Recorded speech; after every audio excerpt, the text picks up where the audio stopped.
सुन रहे G M production प्रस्तुति।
महल अटारी गाड़ी घोड़ा ने चाही, सोना असरफी के बोरा ने चाही।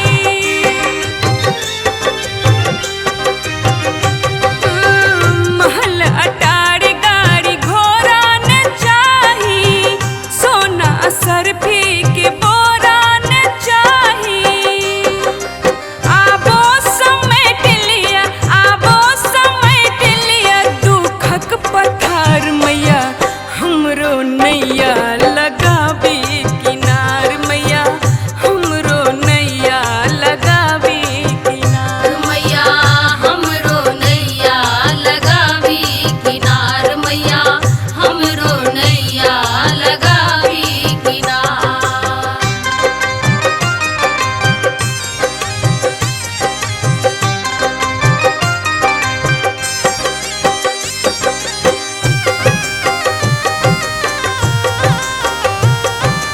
आप सुन रहे जी एम प्रोडक्शन प्रस्तुति।